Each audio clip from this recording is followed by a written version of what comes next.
Welcome back to Pointless Rewind for this analysis of 1981's Halloween 2. I analyze movies by looking at 3 things they do well and 3 things they don't do so well. That way I can be a bit more objective. I just did this for the original Halloween, and this format fits Halloween 2 perfectly because it was the very first slasher movie I ever saw. So I'm hoping that this video helps balance my thoughts. Like, I still feel like this is one of the best horror sequels I've seen with some beautiful imagery and creepy shots. But that more critical eye of mine now views this movie as kind of just a more violent but far less vicious version of the first movie. But that critical eye is not a bad thing. It helped me find a crazy bit of foreshadowing for Karen's death that I never saw before. If you want to learn what that is, go to the timestamp right here, right now.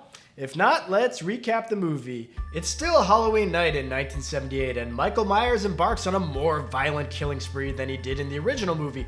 Partly because Laurie Strode, played by Jamie Lee Curtis, got away, and partly because he realized the mental health expert assigned to rehabilitate him can't count. I shot him 6 times!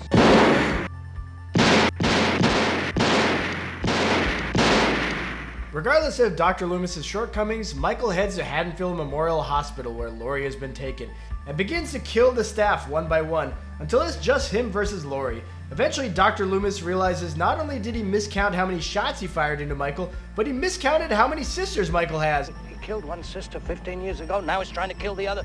Nevertheless, he rushes to the hospital to help Laurie in this sibling dispute. There, things are brought to a fiery conclusion as Loomis heroically sacrifices himself to end the Shape's reign of terror.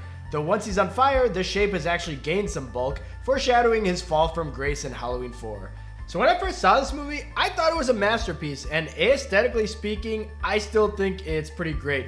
Like, you could easily mistake this for the original movie. Much of this is because Dean Cundey was the cinematographer for both movies, and some of it is likely because of John Carpenter's involvement, but there's a common visual theme tying these movies together. Like this shot of Nurse Karen walking down this dark hospital hallway, it feels like the sibling shot of Annie walking slowly to the laundry room in the first movie. Or in a more obvious parallel, the opening credits are basically a repeat of the original, only on a grander scale with a more synth-heavy score. Also helping this feel like a companion piece to the first one is the fact that we have so many returning characters. Damn you for letting him go. Damn you. You let him out!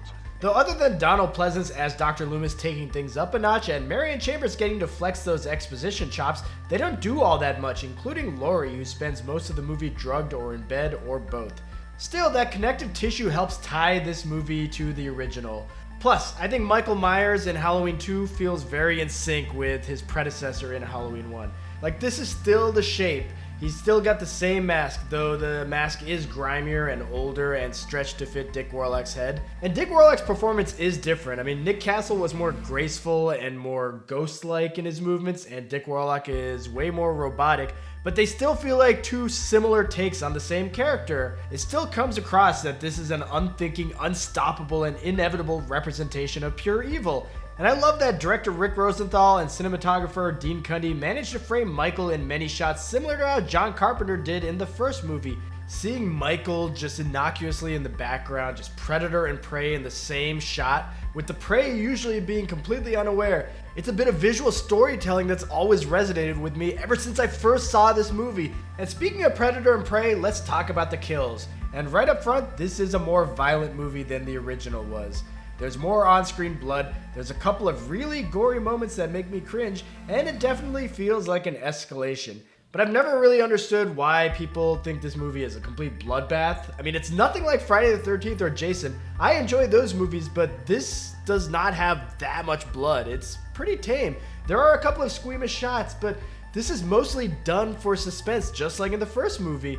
And actually, one area where I think Halloween 2 one-ups the original is there are more creative and artsy shots. And that's not a dig at the original. That movie's strength was in the simplicity of its camera work.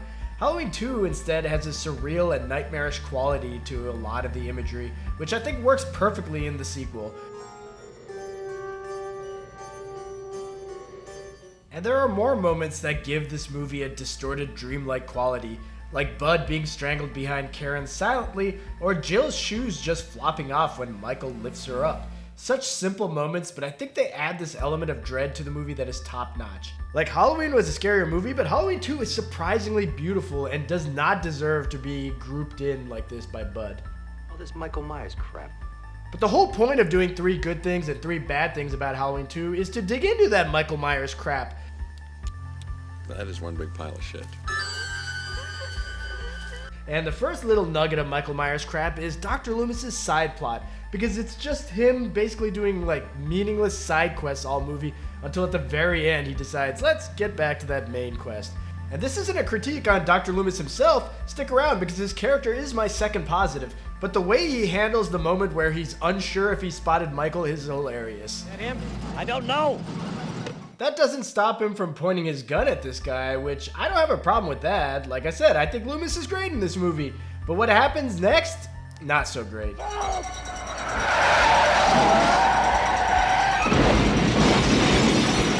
Oh my god, that cop car flying down this residential road is so goofy. It's not like that trick-or-treater was in the road running. He was there for 11 seconds walking calmly. He came out of nowhere. I couldn't stop. No, he didn't come out of nowhere. You just were going as fast as possible. You didn't think anyone was going to be in that road. You thought it was going to be empty like the end of Back to the Future.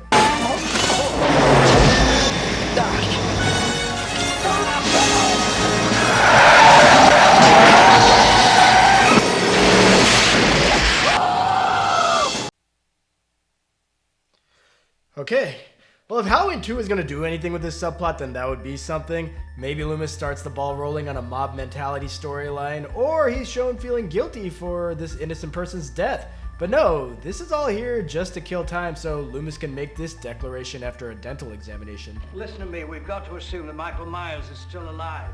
Way ahead of you, buddy, because Halloween 2 doesn't hide the fact that Michael's alive whatsoever from the viewer.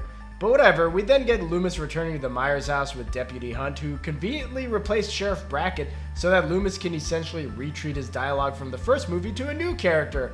We also learn that the dead jaywalker is Ben Tramer, aka Laurie's crush from the first movie. But other than being an Easter egg, who cares? Loomis certainly doesn't. Here's what he had to say about Ben Tramer.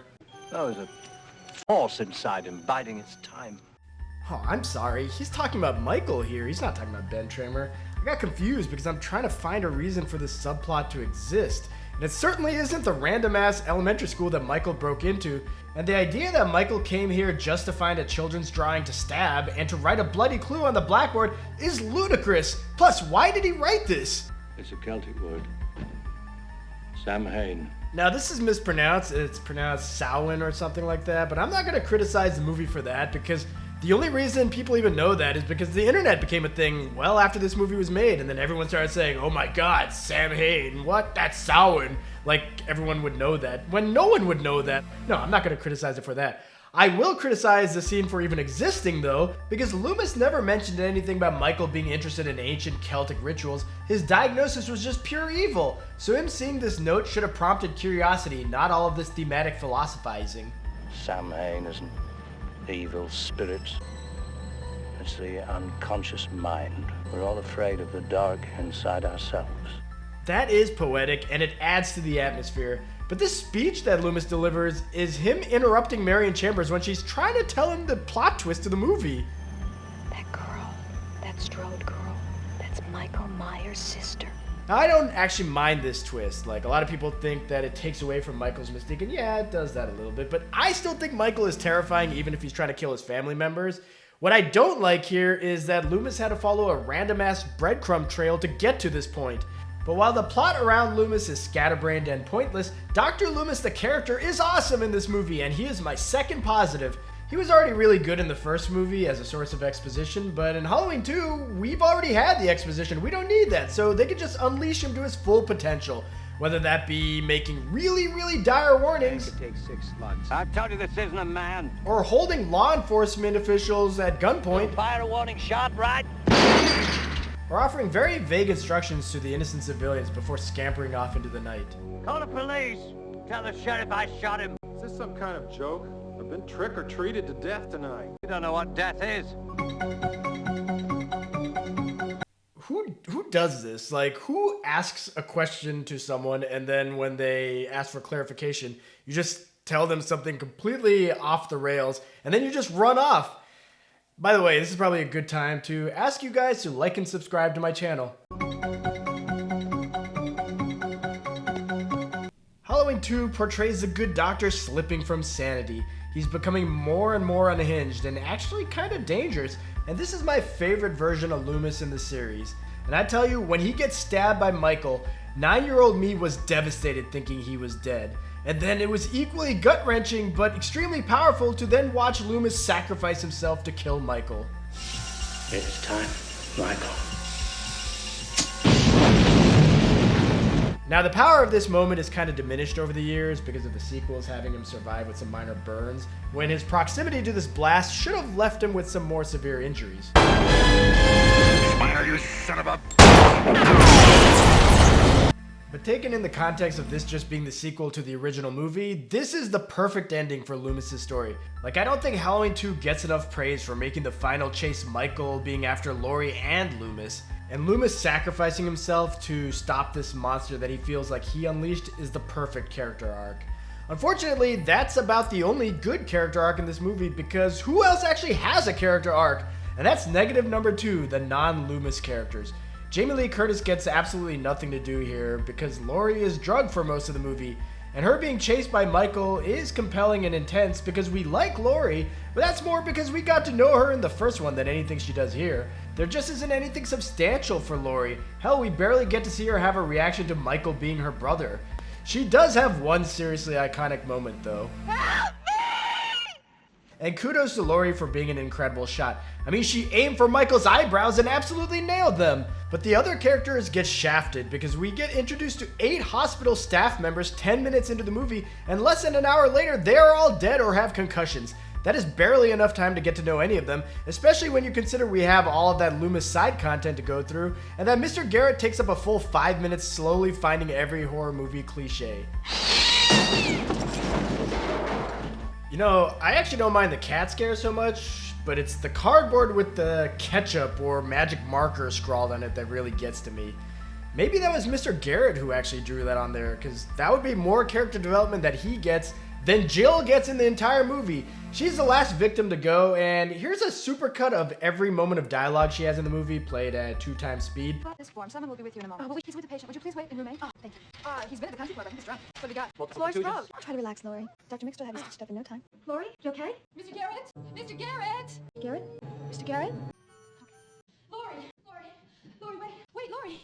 She has like 50 words in this movie, and 8 of them are Mr. Garrett. I don't know, she really doesn't get developed at all, other than we know that she needs to tie her shoelaces. But when Halloween 2 tries to develop the other characters, it's just a bit lacking. You don't have to swear, bud. Every other word you say is either hell or shit or damn. Sorry.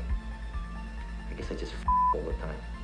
What did Janet expect Bud to do here? Like, did she think he was going to change his ways? No, he was almost going to drop the F-bomb here. Man, she really walked into that one, didn't she?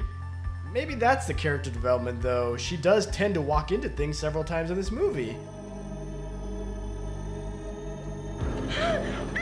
As for Karen, she probably gets the most character development of them all.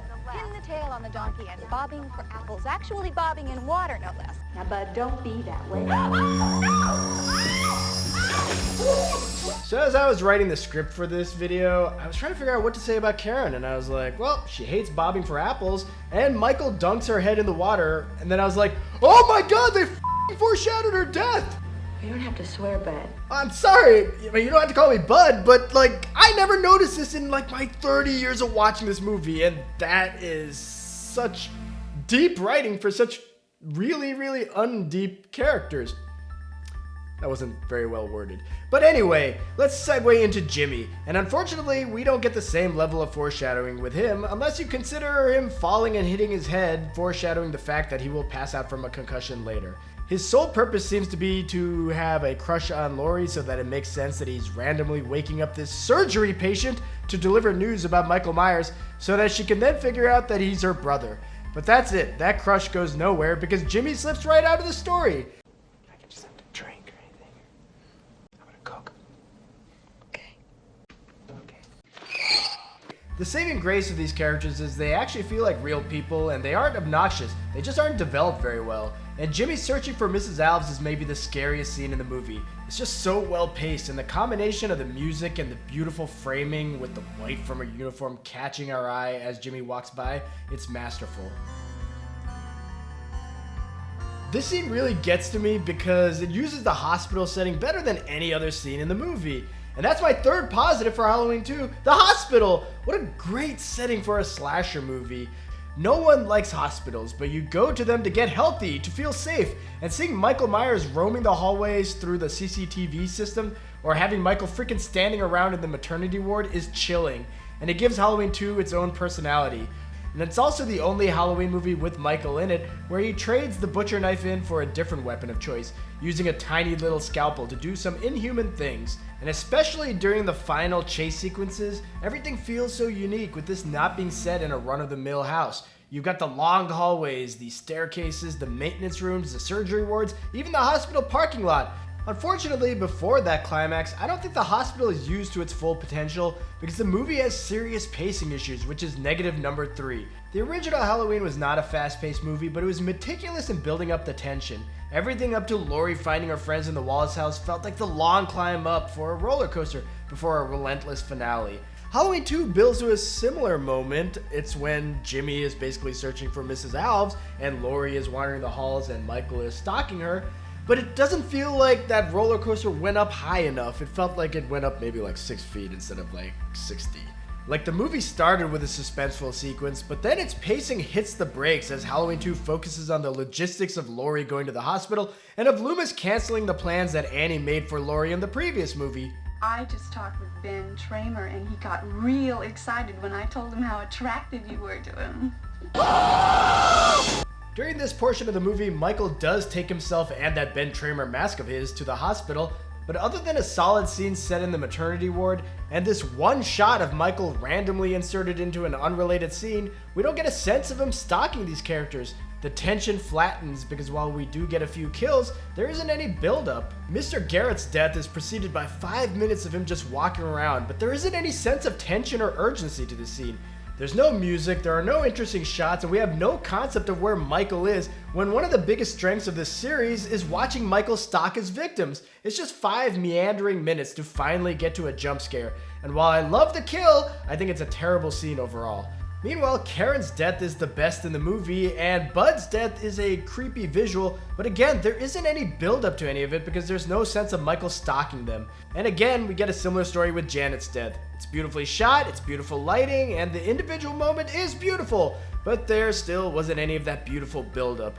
And it's only at this point that the movie really starts to highlight Michael controlling the hospital and terror being around every corner. We're at that apex of that roller coaster I mentioned before. But because the ramp up in tension was so shallow, I just don't think there's much momentum here. I will say I think Jill's death is handled really well because we have all of these cool little shots with the CCTV cameras and where Michael is and where Jill is, and it's really creepy. And then Jill seems like she's gonna escape when she goes out in the parking lot, and it's a pretty creepy scene there too. But then she heads back into the hospital because of all the slashed tires, and it's like, oh my god, what's gonna happen? And then Michael just pops out nonchalantly with no music at all, and he's like, I'll go ahead and take that. And I just think it's a well-crafted setup to a great death.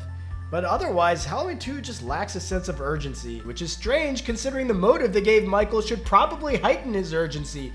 Like, my one major issue with Dick Warlock's performance as Michael Myers is he moves like he's wading through molasses when he's chasing after Laurie. Like, I kind of get it if he's trying to savor the kill, maybe that's why he's walking like this. But once he realizes that he's just stabbed a bunch of orthopedic back pillows, he starts walking like he needs an orthopedic back pillow. And things don't really get that much better in the climax. Don't get me wrong, these are some really good chase sequences with tense moments, and Dick Warlock's performance is close to top notch. But Laurie has on her plot armor here, and it's frustrating to watch Michael slow to a crawl when he has her backed into this corner, giving Laurie time to escape. And what kind of swipes are these? This is the same guy who pinned a guy to a door a few hours ago. Here, the worst that may happen to Laurie is she might get a paper cut. And then the same guy who later busts through a plate glass window barely puts up a fight when these elevator doors shut on his hand. The Michael from the first movie would actually lunge at characters when it made sense, and even in this movie he lunges at Alice and he gets up really quick with the deputy, so we know he has it in him. But when it comes to Laurie, he's extremely slow, and that's gotta be because they needed to figure out a way to keep Laurie alive, because otherwise she would have been dead here by the third swipe. All of this contributes to Halloween 2 just being too leisurely paced for its own good.